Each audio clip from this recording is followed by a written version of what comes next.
In the mid-1960s, something huge was happening in culture, and right at the center of it all, four guys from Liverpool. But see, this isn't really a story about hit singles or screaming fans. Nope, this is about how the Beatles kicked off a quiet revolution using the orchestra as their secret weapon, and completely changed the rules of pop music for good. Can you believe that? That's what Paul McCartney actually said to producer George Martin when he suggested, hey, maybe we put a string quartet on this song yesterday. It's just wild to think about now, right? Their gut instinct was to say no way to the very thing that would end up defining their whole artistic journey. To them, they were a rock and roll band. End of story. And that's really the big question we're going to dig into. How did that initial no turn into a full-on embrace of classical music? And how did that one move manage to lift pop music from just, disposable fun into a true, legitimate art form? Okay, so to really get how big of a deal this was, we got to jump in a time machine back to the 1960s. Because the music world back then was divided. I mean, sharply divided. There was this invisible wall, this very clear hierarchy of what was considered good art.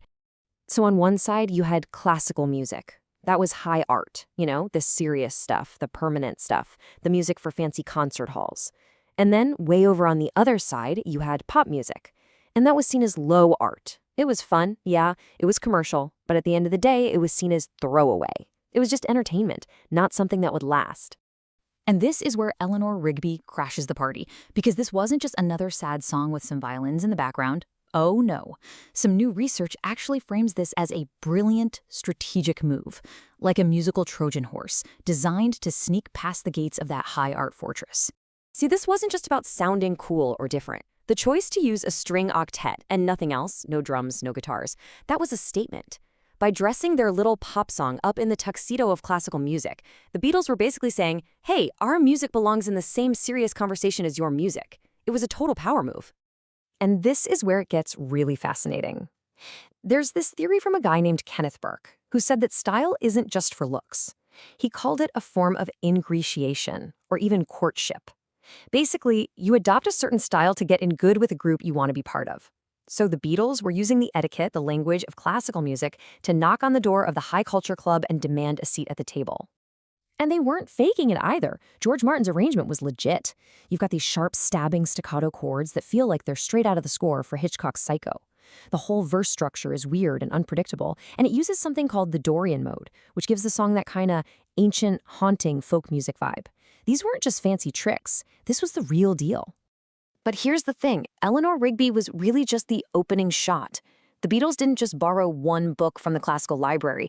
They were raiding the whole building, grabbing everything from the super structured, orderly world of Baroque music to the absolute chaos of the avant-garde.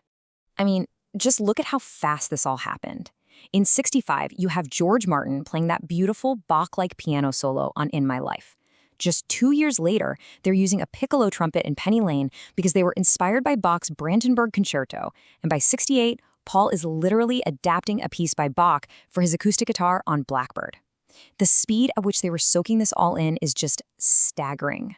And get this, what they were doing was actually really weird for the time, even in the pop world. If you look at the data, most pop songs with strings use this big, lush, cinematic style. That broadcast style. The Western classical sound the Beatles went for, it was way less common. So that just proves their choice wasn't just artsy, it was intentionally different, which made their statement even more powerful. And while all this was happening, Paul McCartney was also diving headfirst into the really weird experimental stuff, the avant-garde. He's going to concerts by composers like Stockhausen, who were messing with tape loops and pure noise. This wasn't about catchy tunes. This was about sound and chaos. And all of that led directly to the mind-blowing orchestral part in A Day in the Life, where he literally told a 41-piece orchestra, okay, everyone start on your lowest note and on my count, just climb to your highest. The result?